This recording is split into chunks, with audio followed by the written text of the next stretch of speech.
Daniel Monteiro, presidente da Confederação do Desporto de Portugal. Obrigado por ter vindo à Renascença mais uma vez. Muito obrigado eu pelo convite, é sempre um gosto. Estamos em plena discussão do Orçamento de Estado para 2026. A parcela prevista para o desporto sobe para 58,7 milhões de euros, um aumento de 8,1. Assim, em geral, um primeiro comentário. Naturalmente que é sempre melhor o Orçamento de Estado do desporto subir do que propriamente manter-se ou até descer, como já aconteceu. Portanto, é um sinal positivo. Agora, nós temos é que olhar à forma como canalizamos e à forma como distribuímos esse aumento. E é aqui que residem algumas divergências perante aquilo que foi apresentado pelo Governo. No nosso entender, e olhando àquilo que é a realidade histórica, os projetos Olímpico e Paralímpico têm vindo a sofrer aumentos de dotação de ciclo para ciclo. Se olharmos à realidade, por exemplo, comparando entre 2004 e 2024, o financiamento, os apoios ao projeto Olímpico e Paralímpico mais do que duplicaram. Portanto, tivemos um aumento de 100%, mesmo contando com o impacto da inflação.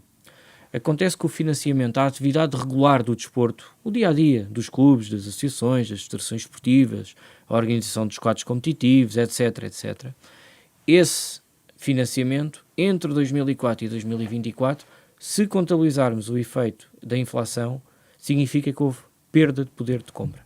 O desporto português tem hoje menos financiamento, menos dinheiro real, se assim se pode dizer, tem menos dinheiro hoje do que tinha em 2004. E é aqui que reside o grande problema de fundo ao nível do financiamento ao desporto nacional.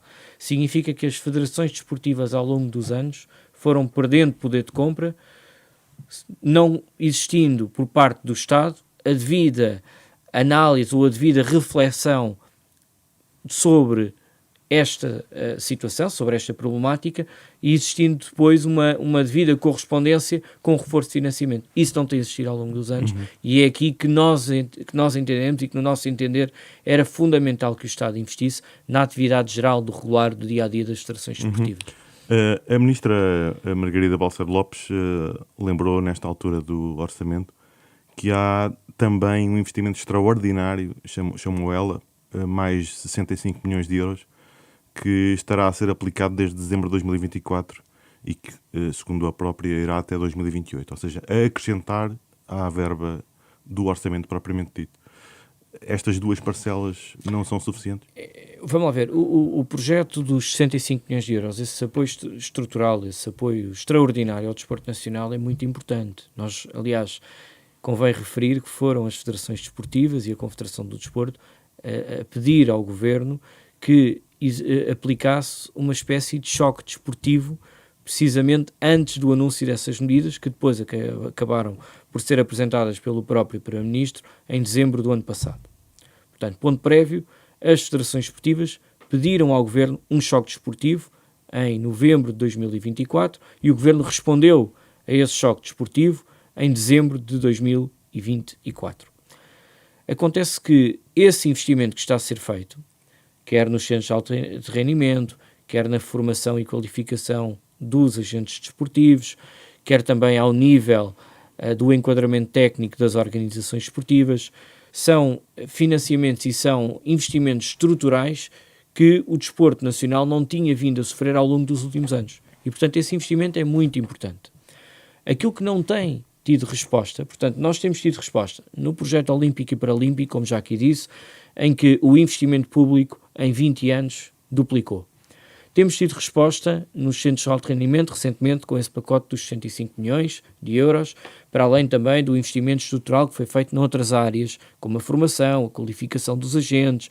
Isso são investimentos muito, muito, muito importantes. Mas onde é que tem faltado? Onde tem faltado é precisamente no financiamento e no investimento no dia-a-dia do desporto português. A atividade regular, é assim que se chama, a atividade regular das federações desportivas. Porque as federações desportivas, em 20 anos, perderam muito poder de compra. E se contabilizarmos o impacto da inflação no dia-a-dia das federações esportivas, seja no custo das viagens para a deslocação de atletas, a representação das seleções nacionais ao estrangeiro, seja por via da reserva, por exemplo, dos hotéis e dos custos de locação, seja do pagamento que tem que ser feito a treinadores, a árbitros e às próprias estruturas dentro das federações desportivas, seja ao nível do incentivo aos clubes para se deslocarem, para participarem nas organizações competitivas, nas competições nacionais e regionais tuteladas pelas federações esportivas. Em todo esse âmbito, o investimento público ao desporto diminuiu, se contabilizarmos o impacto da inflação. E é aqui que nós temos querido sinalizar aos partidos políticos e ao Governo. Aliás, deixe-me dizer-lhe que nós apresentámos em abril uma proposta de revisão da distribuição do imposto extraordinário o imposto especial sobre o jogo online. A senhora Ministra mal tomou posse e que, inclusive, mereceu elogios da parte da Confederação do Desporto de Portugal, em particular da minha pessoa, felicitando-a e dando nota do espírito e visão reformista que lhe reconhecíamos. A primeira ação, diria, até pública com as federações esportivas foi após um convite da Confederação do Desporto de Portugal para que a senhora Ministra estivesse presente na Cimeira de Presidentes de Federações Esportivas, que ela acedeu e com muito gosto a recebemos nessa cimeira. Apresentámos as prioridades políticas do setor para a legislatura. Apresentámos um pacote importante de reformas fundamentais para o desporto nacional, em que se incluía a revisão da distribuição do imposto especial sobre o jogo online. Isto em julho de 2025. Com a apresentação do Orçamento de Estado, aquele que é o papel das federações e das organizações esportivas, em particular da Confederação, é, reunindo com os partidos, apresentando aquelas que são as prioridades políticas do setor para a legislatura. E foi isso que fizemos.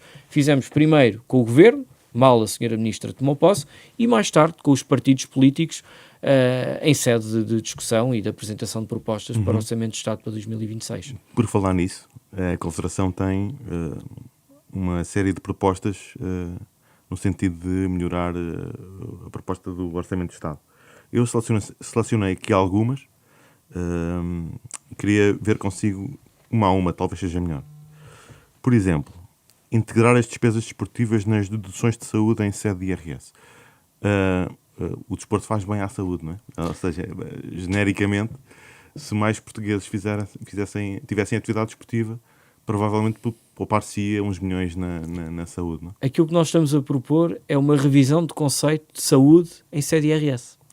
Hoje em dia, em sede de IRS, o conceito de saúde é o quê? Realização de exames médicos e realização de consultas. Ou apresentação de faturas relativas a medicamentos em farmácias. O conceito de saúde hoje é muito mais amplo. Não é só a questão da cura, é também a questão da prevenção. E no âmbito da prevenção o desporto tem um potencial brutal. E por isso é que propomos que as despesas com a prática desportiva sejam deduzidas em IRS. Para quê? Para dar um incentivo e um estímulo às famílias que o desporto faz bem à saúde.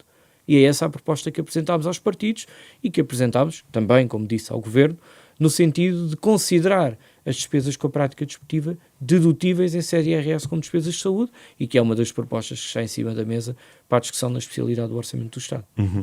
Outra proposta que já ouvi há muito tempo, reduzir a taxa do IVA dos bilhetes, que está no escalão máximo, nos 23%. Nesse aspecto nós queremos fazer uma equiparação do desporto à cultura. O desporto tem sido o parente pobre das políticas públicas ao longo dos últimos anos. E a cultura, e bem, tem sabido ocupar um espaço de valorização política. A equiparação do desporto à cultura deve acontecer em matéria fiscal a 3 níveis.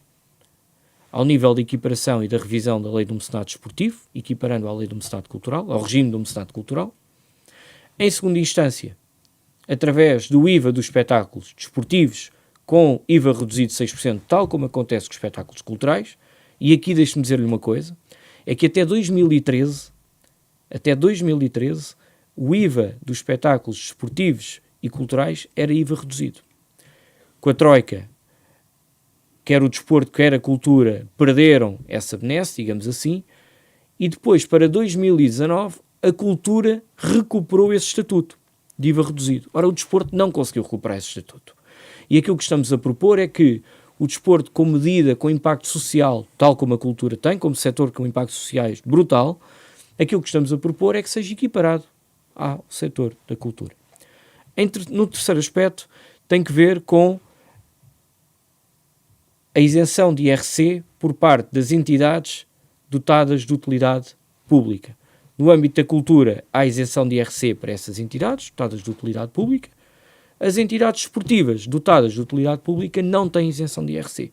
E propomos, por isso, também uma equiparação destas organizações desportivas às entidades culturais. Portanto, a equiparação do desporto à cultura faz em 3 níveis, tal como apresentámos aos partidos e ao Governo. Uhum.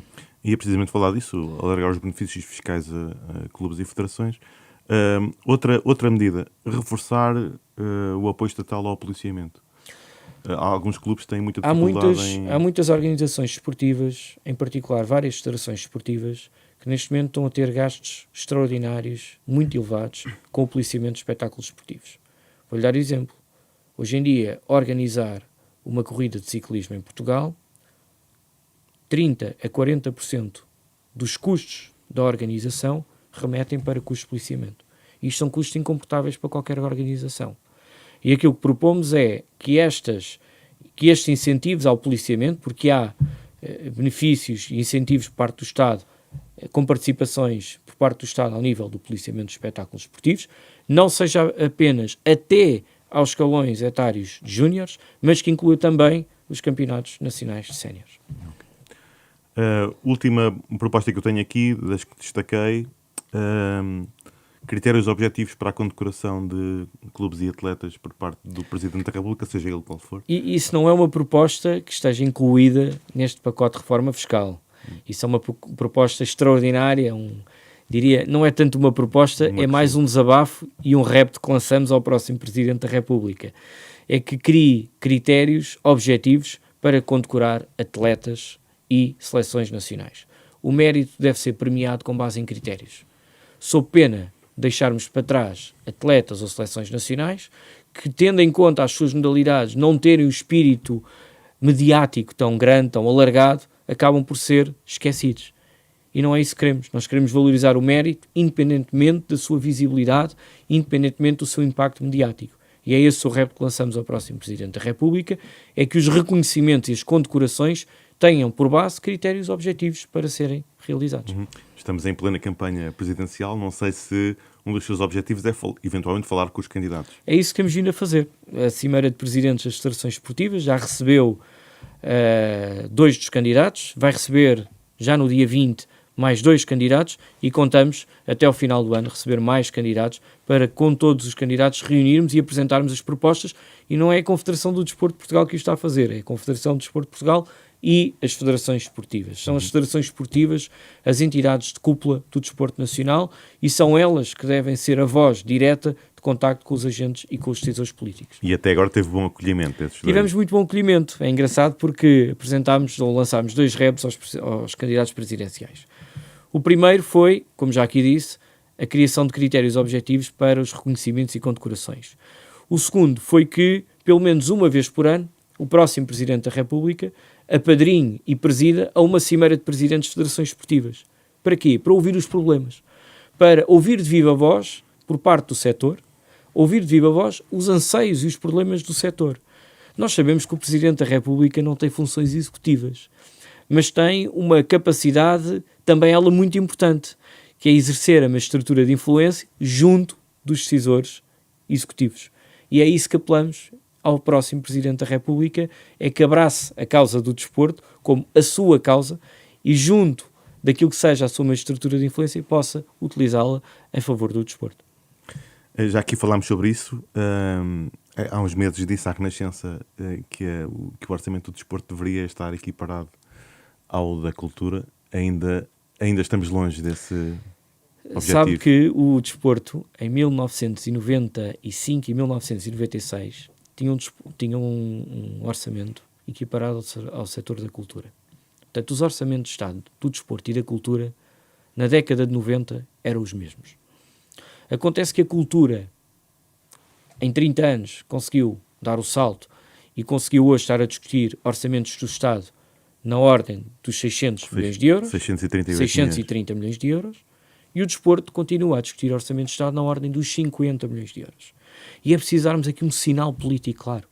Estas medidas que estão a ser apresentadas, quer o pacote extraordinário dos 65 milhões, quer este aumento dos 8,1 milhões para 2026, são sinais positivos, mas não resolvem o problema de base. Nós temos que investir no setor do desporto, na atividade geral, no dia-a-dia do setor do desporto. E como é que nós propomos que isso aconteça?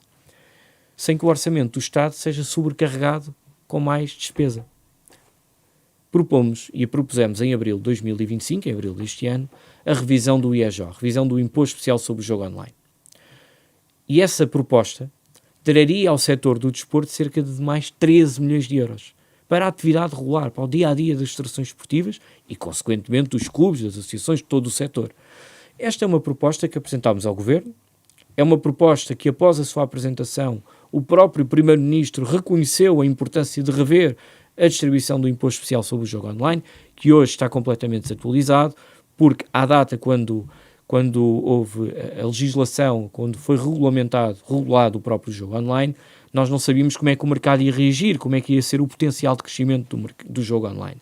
Acontece que o mercado hoje cresceu tanto que a própria legislação carece de revisão para ter mecanismos de correção mais justos e que garantam também às federações esportivas, que não têm impactos comerciais tão alargados, terem também aqui um fundo de desenvolvimento desportivo. Ora, isto traria ao setor mais 13 milhões de euros. E porquê é que estes 13 milhões de euros não significariam mais despesa direta ao Estado? Porque o mercado das apostas desportivas está a crescer acima de 7,5%. Ora, se o mercado está a crescer acima de 7,5% e nós propomos que este Fundo de Desenvolvimento Desportivo seja de 7,5% do imposto especial sobre o jogo online relativo às apostas desportivas, significa que o Estado, face ao dinheiro que recebe hoje por via deste imposto, não vai perder um euro que seja, porque o mercado está a crescer acima da percentagem que estamos a propor para a construção deste fundo. E isto traria um impacto brutal nas federações desportivas, traria um impacto brutal em todo o setor do desporto, para que as federações possam investir desde a base até ao topo da pirâmide. Nós não podemos olhar para o investimento no desporto só apenas no projeto olímpico e paralímpico, só no alto rendimento desportivo, só no topo da pirâmide. Temos que criar condições para que mais jovens acedam à prática desportiva, para que mais clubes sejam organizados e profissionais com corpo técnico qualificado e bem formado, para dar condições de formação e qualificação a todos os agentes e a todos os atletas que por estes clubes passem. Temos de ter competições e quadros competitivos mais alargados, quer de âmbito local, quer de âmbito regional, quer de âmbito nacional. Temos de ter mais quadros competitivos, temos de ter mais organizações, mais organizações dentro das próprias federações desportivas, e depois os melhores atletas, sim, vão representando as seleções nacionais, nas diferentes faixas etárias, com condições, participando em campeonatos da Europa, participando em campeonatos do mundo. E hoje, por exemplo, temos atletas e temos seleções que não estão a participar em campeonatos da Europa e em campeonatos do mundo, porque as federações esportivas não têm condições financeiras para levar os melhores atletas a participar nessas competições. E isso é algo que nos ia preocupar a todos. Uhum. Eu tinha uma pergunta sobre apostas mais à frente, mas aproveito e faço já. Muitos dos clubes, nomeadamente no futebol, têm patrocínios dessas casas de apostas, quase todos. Isso não lhe causa nenhum tipo de incómodo? Naturalmente tem que existir controlo, tem que existir medidas de prevenção, tem que existir medidas de combate a situações ilícitas que o jogo provoca, e isso tem até de certa forma existido. Tem havido um cuidado, não só em Portugal, mas também até a nível da União Europeia, medidas de combate ao vício do jogo e cada vez até nos mais jovens, digamos assim. Agora, é preciso ser regulamentado, preciso ser regulado. Obviamente que esses patrocínios também são muito importantes para os clubes, porque a verdade é que se esses patrocínios não existirem, os clubes no dia a seguir fecham a porta. E nós precisamos dos clubes para desenvolver o desporto, porque sem clubes não há desporto em Portugal. E portanto, se me diz, isso é preocupante? É.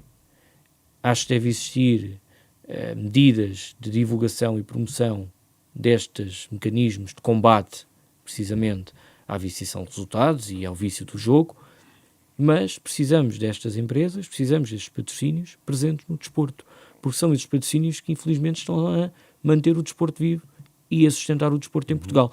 Não só essas empresas, também essas empresas, mas todas as outras que, de certa forma, fazem um trabalho notável no apoio ao desporto português. Uhum. Deixe-me então voltar atrás, tinha aqui uma pergunta que ficou para trás. o Desporto e o Ministério da Cultura estão integrados no mesmo Ministério. Isto pode ser só um pormenor, ou não, dir-me-á, mas não poderiam, não deveriam estar separados. Nós queremos que isso seja um por maior. E queremos que seja um por maior como? Equiparando o desporto à cultura em todas as suas dimensões. Se a tutela é a mesma, se a senhora ministra é a mesma, tem que dar condições de equidade a ambos os setores. Tem que dar as mesmas condições de desenvolvimento e de afirmação a ambos os setores. Por isso é que aqui apresentamos a equiparação do desporto à cultura em matéria fiscal em 3 pontos muito específicos. É aceitável que o país vá rever o regime do mecenato cultural, majorando os apoios e majorando as empresas que efetuem apoios e efetuem donativos às entidades culturais e não vamos rever o regime do mecenato esportivo? Isso é aceitável?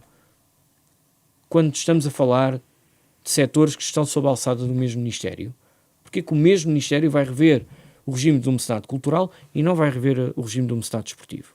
A cultura é mais que o desporto. O desporto não forma cidadãos, o desporto não forma crianças, o desporto não educa essas crianças e esses jovens, o desporto não é uma ferramenta de combate ao isolamento social, não é uma ferramenta de combate ao sedentarismo, não é uma forma de promoção de estilos de vida saudáveis. Então o desporto, com estas vantagens todas, que acaba por oferecer à sociedade portuguesa, tem que ser considerado como uma prioridade social. E por isso é que apresentamos propostas de equiparação do desporto à cultura, porque o desporto, infelizmente, não tem-se vindo a ser considerado uma prioridade social. Disse-nos há pouco que há a proposta de eventualmente buscar mais dinheiro às apostas. Outra vertente poderia ser eventualmente ir buscar verbas ao PRR, que está a ser remodelado, reformulado. Eventualmente há esta hipótese. O PRR infelizmente não considerou o desporto federado, foi um erro. Na altura as organizações esportivas insurgiram-se perante eu vou chamar-lhe, perante essa falta de respeito, perante esse desrespeito para com o desporto. A verdade é que sempre que existiram alterações ao PRR, o desporto não foi considerado. Nós tentámos, no passado, as entidades, eu por acaso não estava em funções no cargo que hoje ocupo, mas as organizações esportivas tentaram que o PRR fosse considerado para efeitos de financiamento ao desporto federado, para efeitos de financiamento estrutural ao desporto federado. Infelizmente não foi considerado. Se existir espaço para a revisão do PRR ainda até ao final da sua execução, que será até final do próximo ano, obviamente gostaríamos muito de contar com o PRR a apoiar o desporto. Apesar das dificuldades financeiras e disso tudo, continuamos a ter, curiosamente ou não, bons resultados desportivos, né? Ainda agora recentemente, por exemplo, nos trampolins ou no ciclismo de pista, só para, dois ou três exemplos recentes de bons resultados internacionais. Isto é um feito ainda mais notável, tendo em conta as dificuldades com que eles partem. Estes agentes esportivos são verdadeiros heróis. E eu julgo que o país, muitas vezes, não tem noção dos sacrifícios que estas pessoas fazem para poderem oferecer resultados desta dimensão ao país e aos portugueses. Eu julgo que se os portugueses tivessem noção dos sacrifícios que estas pessoas passam para serem os melhores da Europa e do mundo, é que por vezes houve-se campeão da Europa, campeão do mundo. As pessoas esquecem-se que um campeão da Europa e campeão do mundo é o melhor da Europa e o melhor do mundo naquilo que a pessoa faz. Quantos de nós, na nossa atividade profissional, somos os melhores da Europa ou os melhores do mundo? É que aquelas pessoas que conseguem e que conquistam medalhas e títulos para o desporto nacional são os melhores da Europa e os melhores do mundo. E muitas vezes não são os melhores, são os segundos ou terceiros ou quartos ou quintos melhores da Europa e do mundo. É uma dimensão extraordinária. Mas nós não queremos só estes campeões. Nós temos tido, felizmente, e vivemos uma era notável do desporto português. A nível de resultados, eu arrisco-me a dizer que é talvez uma das melhores, se não a melhor era de sempre. Mas nós não nos queremos satisfazer apenas com estes campeões de hoje. Nós queremos ter mais campeões amanhã. E termos mais campeões amanhã tem que ser uma consequência de uma política desportiva que promove a diversidade de acesso, que promove a democratização do acesso ao desporto, que promove que os jovens e as crianças que se inserem e que entram no processo de desenvolvimento desportivo não abandonam por falta de condições. Nós queremos um sistema cujos clubes têm condições de formar melhores atletas e melhores cidadãos. Nós queremos um sistema em que as federações têm organizações e organizam competições com melhor qualidade, com melhores treinadores, que têm melhores selecionadores, que têm melhores equipas multidisciplinares a acompanhar estes atletas. Tudo isto faz parte pode dizer, não, isso é um pormenor. Não é um pormenor. Hoje em dia o desporto está cada vez mais científico, está muito mais decidido ao detalhe, ao pormenor. E, portanto, ou o país entende que para conseguirmos ter resultados desportivos precisamos de olhar ao pormenor, que acaba por não ser pormenor, mas sim por maior, vários por maiores, ou então vamos continuar arredados de conseguirmos ter mais atletas, mais crianças a praticar desporto, mais jovens a praticar desporto. E, consequentemente, não vamos conseguir ter tantos atletas no alto rendimento, porque isto é um efeito bola de neve. Se nós tivermos mais atletas a praticar desporto, temos um sistema com maior intervenção de crianças e jovens, com maior participação de crianças e jovens, significa que depois a probabilidade daí conseguirmos melhorar a competitividade das nossas equipas, das nossas seleções nacionais, é obviamente maior. Nas várias entrevistas que temos feito ao longo dos últimos meses, tem havido vários, sinais de alerta sobre o futuro, a próxima geração. Há muitos desportistas que abandonam porque chegam à universidade, por exemplo, e depois não conseguem conciliar. Há muitas meninas que abandonam, nomeadamente no desporto feminino. Há alguma dificuldade em ver quem é que poderá ser a próxima geração na modalidade X ou Y, no triatlo, por exemplo. Isto devia preocupar todos, não é? É um problema, e como aqui já disse, nós estamos a investir, e bem, no projeto olímpico e paralímpico, estamos a dar boas condições hoje em dia aos nossos melhores atletas que estão inseridos nesses programas, e ainda bem que assim é, mas não podemos descurar os atletas que estão nas fases anteriores a esse processo. E é aí que reside isso que está a dizer, que é como é que nós garantimos a sustentabilidade do nosso desporto para não perdermos atletas ao longo das diferentes fases de desenvolvimento desportivo. Por isso é que nós precisamos de investir. E tudo vai desaguar nesta condição, que é ou investimos e damos condições a que todos os agentes façam o seu trabalho. Porque, repare, a quem compete a promoção do desporto é o Estado. O Estado delega nas federações esportivas essa organização. E bem, mas tem que lhe dar condições para que possa delegar com qualidade e para que esse trabalho possa ser feito com qualidade e com critérios. Sob pena das federações esportivas, em vez de pensarem como é que vão desenvolver as suas modalidades, estão a pensar como é que vão manter a porta aberta. E isto não é estratégico para ninguém. Nem para o Estado, nem para as federações, nem para os clubes, nem para nenhum agente esportivo. Porque em vez de estarmos a pensar como é que vamos desenvolver as modalidades, como é que vamos trazer mais atletas, como é que vamos dar-lhes melhores condições, como é que vamos melhorar a competitividade das nossas seleções nacionais, estamos a pensar como é que vamos manter a porta aberta e se, em vez de levarmos mais um atleta a um campeonato da Europa, a um campeonato do mundo, vamos levar um fisioterapeuta ou um psicólogo. É com estas decisões difíceis que hoje em dia as federações desportivas acabam por ter que se bater. Têm que decidir. Ou levam um fisioterapeuta, ou levam mais um médico, ou levam mais um atleta, ou deixam de o levar. Isto é quase como decidir um pai ter de decidir entre dois filhos. E isto é um... Devia ser só um critério desportivo e não estar a pensar em questões. Com certeza. É isso que estamos a falar. E pedir a um pai ter que decidir entre dois filhos, eu diria que é um pedido que não se faz a ninguém. Curiosamente, para além de bons resultados desportivos dentro dos campos, das pistas, o que quer que seja, também estamos a conseguir bons resultados fora desse âmbito, porque nomeadamente o Emanuel Silva e a Filipa Martins, conseguiram chegar a cargos internacionais do desporto das respectivas modalidades, o que é um feito também notável, não é? É um feito extraordinário quando lá fora reconhecem a competência dos nossos melhores dirigentes. Isso é extraordinário. Ainda para mais... Antigos atletas que deram o passo. Ainda para mais, as atletas. Atletas que tiveram uma carreira brilhante. O Emanuel como medalhado olímpico, a Filipa como finalista em mais do que uma edição até dos Jogos Olímpicos, o que é um feito extraordinário e que eleva o nosso desporto para um patamar não só do reconhecimento enquanto atletas, mas do seu reconhecimento enquanto dirigentes. E esse processo de transição do pós-carreira, do atleta para o dirigente, continuar ligado à modalidade, continuar a oferecer de si ao desporto, eu acho que é de enaltecer e, portanto, já tive a oportunidade de os parabenizar e, portanto, aqui também publicamente parabenizo por estas eleições. Já temos vindo a falar sobre isto.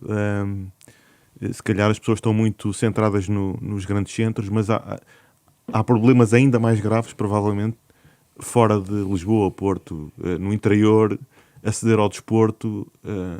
Os miúdos que lá estão, 10, 12, 15 anos, têm grandes problemas, ou enfim, de repente, digo eu, ou porque não há condições físicas, ou porque eventualmente é caro aceder a algum desporto mais... Nem todos os desportos é vir à rua correr, não é? Eu costumo dizer uma coisa, que é o desporto, neste momento, está-se a tornar um bem de luxo, em que as famílias que podem pagar, pagam e parte os seus agregados, o agregado frequenta a prática desportiva, nomeadamente os seus filhos, na maior parte dos casos, mas há muitas famílias que não conseguem pagar.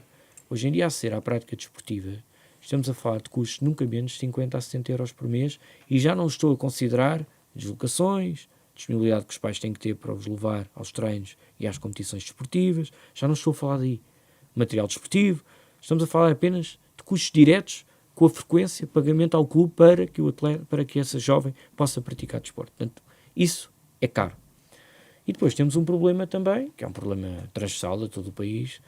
Temos um problema demográfico e temos o facto de ter um país dividido ao meio e com uma diferença muito grande entre aquilo que é o litoral e aquilo que é o interior. E, portanto, todas essas desigualdades sociais se agravam quando olhamos para a realidade do desporto. Porque no interior, em muitos casos, não temos sequer crianças e jovens e, portanto, se não temos crianças e jovens, não conseguimos ter dimensão para conseguir ter atividade desportiva. Esse é um problema. Aqui não é um problema específico do desporto, é um problema transversal do país. Sim, sim. Que obviamente carece de ser corrigido. Muitas federações têm feito um esforço de dar condições a que esses clubes acabem por competir e participar em competições desportivas organizadas pelas federações, por vezes até não naquele distrito, mas em distritos ali ao lado, para ganhar massa e dimensão ao nível do número de atletas e ao nível do número de clubes. E, portanto, as federações também estão a investir nesses clubes para se poderem deslocar e para que poderem dar condições a essas crianças e jovens para poderem praticar desporto. E aqui isso significa o quê? Quando nós pomos uma criança e um jovem e damos a possibilidade, permitimos e oferecemos a oportunidade a uma criança e uma jovem do interior de praticar desporto, nós estamos-lhe a dar um privilégio, ou estamos-lhe a oferecer uma condição de acesso e de integração social. Isto é uma oportunidade que é traduzida, o que acontece, que é realizada e que é concretizada através do desporto. O desporto está a oferecer a uma criança e um jovem que muitas vezes se sente perdido, que se sente desperdiçado, que se sente esquecido no interior, nós estamos a dar-lhe a condição e a oportunidade de poder estar em competição, poder partilhar experiência com crianças e jovens de outras partes do país. Isto é uma forma de integração social e de reduzir desigualdades e assimetrias sociais. É um papel fundamental que o desporto oferece e que não deve ser desperdiçado por parte dos decisores políticos. Sem esquecer os muitos e muitos clubes que permitem que os jovens pratiquem desporto, nomeadamente para se chegar ao topo. Em Portugal estamos muito dependentes dos chamados três grandes, não é? Repare, os três grandes fazem um papel brutal na realidade desportiva nacional. O compromisso, a participação e o ecletismo que os três clubes ditos grandes oferecem ao desporto nacional é a todos os níveis de salutar e de elogiar. Quero aqui dizer o seguinte: os três clubes grandes, ditos grandes em Portugal, investem mais nas modalidades do que o orçamento do Estado para o desporto. Isto devia-nos fazer refletir todos. Os três clubes ditos grandes estão a desempenhar o seu papel social, cívico, desportivo, ao passo que o Estado está a relegar essa prioridade para um segundo plano de prioridades, com os benefícios que o desporto oferece, como já aqui falamos. O Benfica tem o mesmo presidente, renovou o mandato, o Rui Costa, e uma das suas propostas, englobado num âmbito maior, que é o Benfica District, é construir uma infraestrutura de 10 mil lugares, um polidesportivo, multidesportivo, para ser mais exato, de 10 mil lugares. Ainda bem que fala nisso. Isto faz sentido? Faz todo sentido. Se nós olharmos à realidade das infraestruturas desportivas em Portugal, nós temos um déficit muito grande de instalações esportivas. A todos os níveis, desde as mais pequenas até às maiores. Infelizmente foram sendo construídas escolas, nem sempre com pavilhões e ginásio desportivos a acompanhar e a serem integrados nessas escolas. As autarquias aqui e acolá foram oferecendo e foram promovendo e construindo essas instalações desportivas. Depois aqui houve também alguns erros, não só a nível nacional, mas até a nível comunitário, em que o apoio à reabilitação e construção de novas infraestruturas esportivas acabou por não ser integrado com outros planos e programas, nomeadamente ao nível do parque escolar. Isso fez com que, com o passar dos anos, as nossas instalações esportivas fossem deteriorando e acabassem por hoje estar em condições, muitas delas, que não são aceitáveis para a prática desportiva. Isso é visível não só nas infraestruturas de base, ou seja, de pequena dimensão, que não servem para receber grandes eventos esportivos, mas é válido em todos os patamares. Também é válido nas infraestruturas desportivas de topo para receber grandes eventos esportivos em Portugal. O presidente da Federação de Basquete disse à Renascença que não consegue organizar um europeu, possível. Um mundial, porque Não não há instalações. Vou-lhe dar um exemplo. Nós vamos receber o campeonato da Europa de handball em 2028. Só o pavilhão Atlântico, agora rebatizado como Mel Arena, só essa infraestrutura, que não é uma infraestrutura desportiva, é um espaço multiusos, só essa infraestrutura desportiva é que cumpre os requisitos para receber encontros do Campeonato da Europa de 2028 de handball. Portanto, mesmo que quiséssemos ir para outro sítio qualquer, não seria possível receber encontros deste Campeonato da Europa sem ser nesta infraestrutura desportiva, para além dos custos de reserva e para além do aluguer que isso representa para a Federação. E a adaptação que é preciso fazer. Porque esta infraestrutura desportiva é uma infraestrutura desportiva gerida por um privado e, portanto, tem custos de aluguer bastante significativos que, para a realidade da organização do Campeonato da Europa, são custos muito significativos dentro do espectro da organização. Ainda no âmbito das instalações, há aqui um dado que eu reputo curioso, não sei se pelas boas razões, que é, estamos a construir um pavilhão para desportos de inverno no Seixal, que aparentemente não permite que a nossa campeã Jéssica Rodrigues pratique a sua modalidade, porque não tem uma pista com as medidas oficiais. Ou seja, permita-me isto, se estamos a construir um pavilhão de raiz para desportos de inverno, de raiz, porque é que não adaptamos o pavilhão para a nossa campeã, claro, e para a sua equipa para praticar o desporto onde já ganhou medalhas para Portugal? Sim, antes de mais importa desconstruir muito aquela narrativa. Nós não somos um país com baixas temperaturas e, portanto, não devemos ter um pavilhão de gelo. Ora, uma coisa é desportos praticados na neve, em que ou a neve é gerada por condições naturais ou por condições artificiais. Outra coisa é um pavilhão do gelo. Portanto, o pavilhão do gelo nada tem a ver com as condições que se passam lá fora e, portanto, com as condições climatéricas. E a Federação de Esportes de Inverno, e bem, procurou encontrar uma solução de construir um pavilhão no gelo, e eu estou em crer que até vai ter uma adesão popular muito significativa para que muitos portugueses possam experimentar patinar no gelo e até outras modalidades que são realizadas no gelo.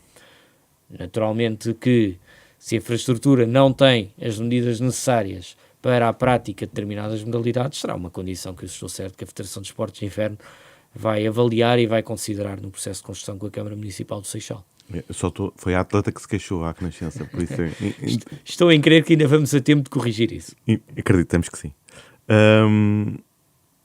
É isto, obrigado. Daniel Monteiro, muito obrigado por ter vindo à Renascença. Obrigado eu pelo convite e pelo apoio e promoção que tem dado ao desporto nacional. Sempre. Obrigado. Obrigado.